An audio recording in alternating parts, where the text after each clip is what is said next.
Okay, so I've skipped ahead a little bit and I've put a little bit more work into this character. Now, is this done to industry standard? No, no, this is not done to industry standard at all. This is probably for a lot of industry professionals a loose sketch. Um, but I think for class purposes, this level of detail is just fine. So, what are some of the things that I did? Of course, I added in some more detail with some new patterns. I added in some of that pattern in a smaller way down below here. I've got my sword in. I cleaned up the claw a little bit. I added in this necklace. Right, I just changed um, again my AAA drawer. I used that old bead technique, right, by going into my brush spacing and pulling this out a little bit, right. You can just, let's make a new layer here, right. You can just draw those beads out, and then for each one, right, make sure that they've all got little highlights on them. Turn that spacing off. Make sure that they've all got, shadows on them someplace, right? So that's a really quick technique that you can use for that. For the necklace here, one of the other things that I did very, very simply, just took some of this red color. Actually, let me take a little bit of gold first. Take a little gold. Take a little bit of red. There we go. We'll say close enough. And then, because this is really small, I can just use a magic wand tool to select this, and right, I can add in some different gold touches to this. Grab this guy, and we'll use 01 new and awesome is nice if you've got your sketch tools handy. Remember, with jewels, the top of the jewel, right, you're seeing through the jewel, right? So the highlight will appear up on the top, but the coloration will appear at the bottom. You'll have a little bit of a darker top to sort of accentuate that highlight, right? And then if I Control D to deselect that, I can then take that if I want. I can clone that any number of times that I want. If I wanted to make fancy jewelry, I could make something super fancy. I don't want to make something super fancy, but I could. Right, and then you basically just take it over and then just do edit, transform, distort, right? And it'll give you something approximate to work with. And then if you've got that jewel, then you've got that one, and you've got that one, right? So pretty simple. Again, a lot of this is just you've got your main project, and then you've got a bunch of little contributing minor projects that you can sort of add to it to make it look a little bit more interesting. Okay, so generally speaking, I have my character all set. Now what do I need to do to sort of finish this off? So there might be just a couple of other things that I would do that I might recommend. One thing that is that you might find as you're putting your stuff together is that your character looks a little blah. There's just something blah about your character. The blah is probably that during the coloration process, things have gotten a little bit out of whack. Some of your colors aren't quite necessarily working quite the way that you want. So what we need to do is we need to do a unification pass on the color, which is very, very simple, or at least it should be. So what I'm going to do is I'm going to make a new layer here. I'm going to go all the way back down to my fill base. Again, look how important doing good line and fill work is. All right, so I'll go ahead and select the whole character. And then on a new layer, what I'll do is I will grab a brush, maybe an airbrush, and I will set this to overlay. And I will make a nice big airbrush, and what I can do with that is, let's darken the bottom of this character a little bit.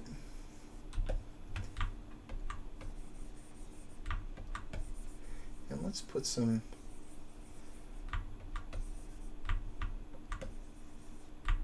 just pull from some of the colors here up at the top and just really make them super vibrant.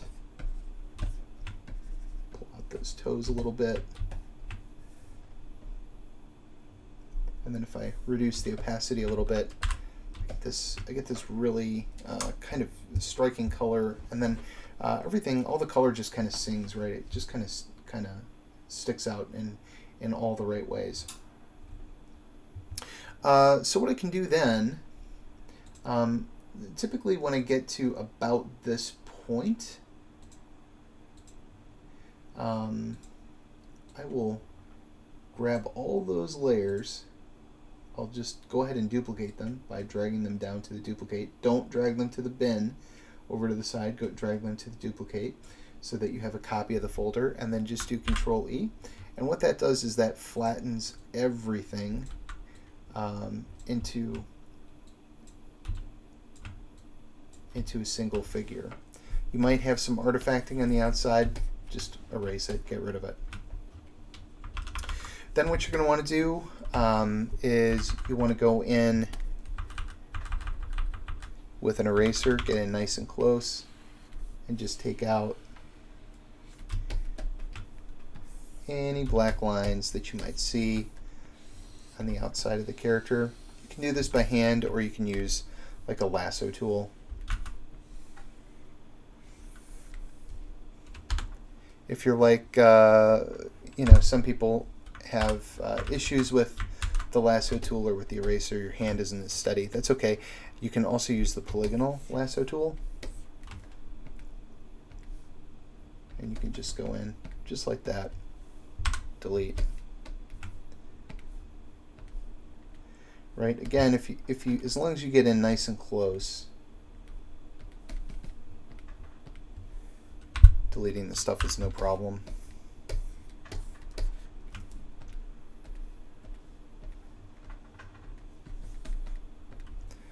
Right, so you'll go through and delete all of that, or erase all of it as you see fit. And you'll notice that it really sharpens things up, right? If I go over here and I erase that contour,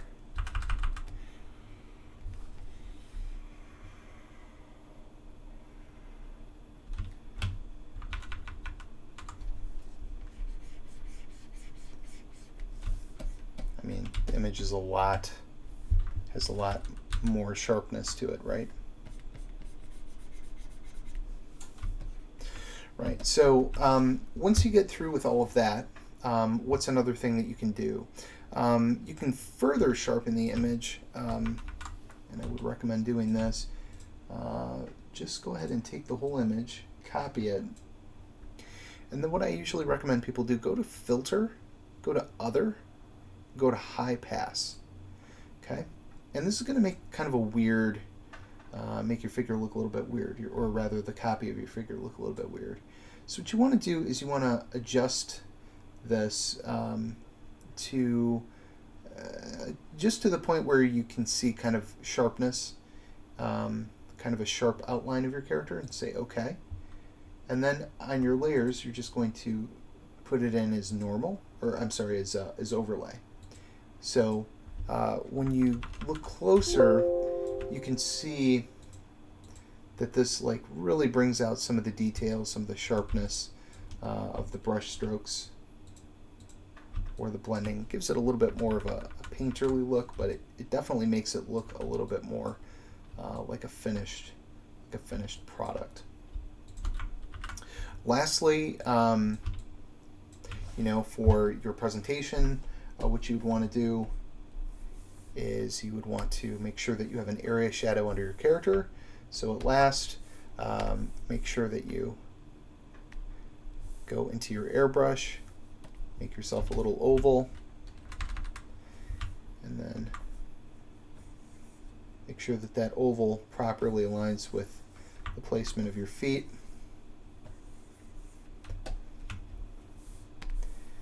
And make sure that it properly aligns with your lighting. If it looks a little too dense, turn it down, make another layer over the top of it.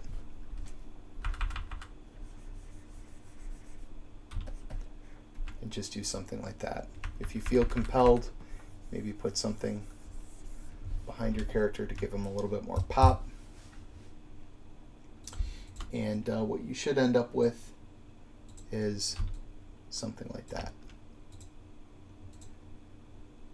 Obviously not this particular character, but something like that. And you can sort of see where we've come from, all the way from this thumbnail to line work, to line and fill, to flats, and then all the way to something like this.